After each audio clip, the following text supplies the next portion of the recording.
Entertainment.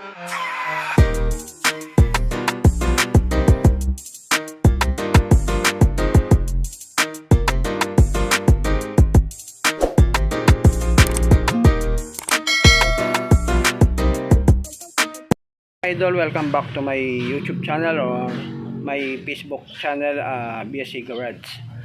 Okay mga ka-motors, ito po yung putol po yung return spring nito. Ayan. Ito, ayan guys, oh. Ayan, oh. No, putol yung return spring nito. Ngayon ang gagawin natin dito, dahil maayos naman yung kanyang clutch side, wala tayong gagalawin dyan dahil maayos siya. Dito na tayo magbabaklas guys. Dudukutin natin yung return spring. Okay, panoorin nyo to mga idol. Ito yung madaling paraan sa pagpalit ng return spring or kick spring ng TMX 155. Ayun guys, hindi ko na pinakita sa inyo paano kalasin yung head, cylinder head, cylinder block, dahil madali lang yun. Ayun, tapos kinalas ko yung kanyang timing gear tsaka yung kanyang camping. Ito. Okay, dito na tayo. Kinalas ko na rin yung mga tornilyo niya dito, pati dito sa kanyang kabila. Ito, bubunutin ko na yan dito, mga idol. Sige. So guys, ayan, o ganyan lang kasimple yan. Ayan. Mga idol, yan. Ito siya. Okay mga idol, yan. Pagkatapos nyan, nabunot nyo na. Tatanggalin natin lahat yung kanyang mga washer. Ito yung isa nandun na nalagay doon. Tatanggalin lahat yung mga washer guys, pati yung mga pin na to. Dahil dudukutin lang natin yung return spring nito guys. Isa-isa lang yan, ganyan. Yeah. Tapos ito, tanggalin yung second gear. Yan.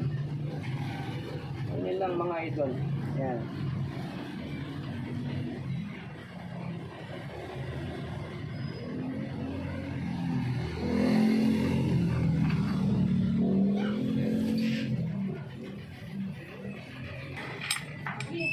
Okay mga idol, ito kailangan yung luwagan nito para yun, para mabuno natin yung kick shafting.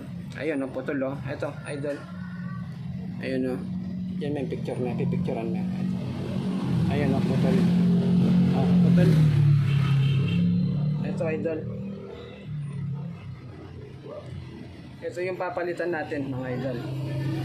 Yan, ganyan lang yung proseso mga idol, para mapalitan natin yung return spring. Okay, ito siya. Yan idol. Bibili tayo ng return spring, papalitan natin to ng original na return spring. Kailangan genuine yung ilalagay, daling bumigay. Okay mga idol, yan lamang po.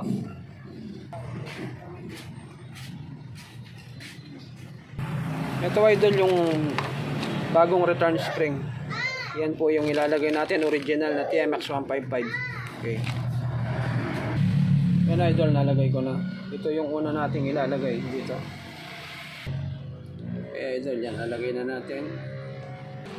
So guys, lalagay natin yung washer. Yung washer dito.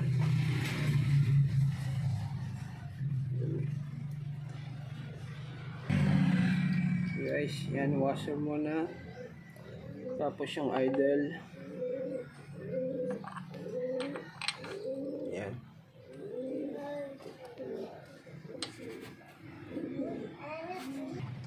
Ilagay yung thrust washer. Yan. Tapos yung first gear with coral.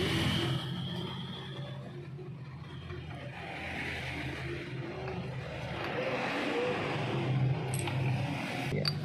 Yan o. Isa-isa lang po tapos check nyo mabuti yung mga yung mga washer nila. Tapos ang thrust washer na naman ito 16.5 mm. Ayan. Okay, sige. So guys, tapos yung third gear yun no. Ayan. Tapos lagyan na natin yung counter shaft. Ito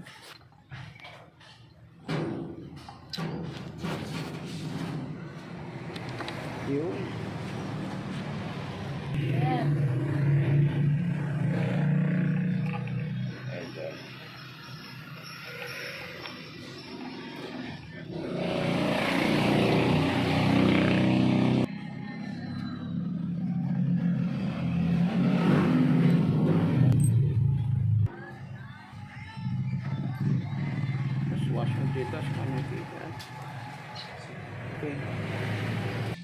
idol, kailangan pantay yan, yung gear. Ayan, yung dalawang second gear, pantay na pantay yan. Lagyan na natin yung kanyang shifting fork. Yun, yung malaki, right side.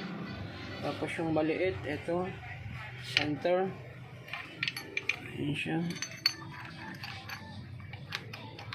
Yun.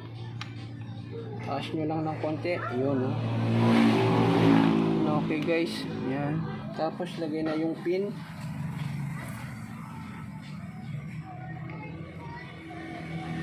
Yun. So guys. Okay.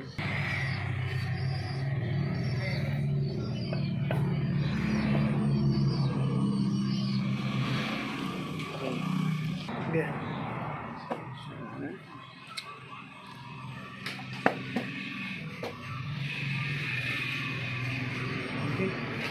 Ito mga idol, oh. Okay. Ayos na. Ayos. Okay.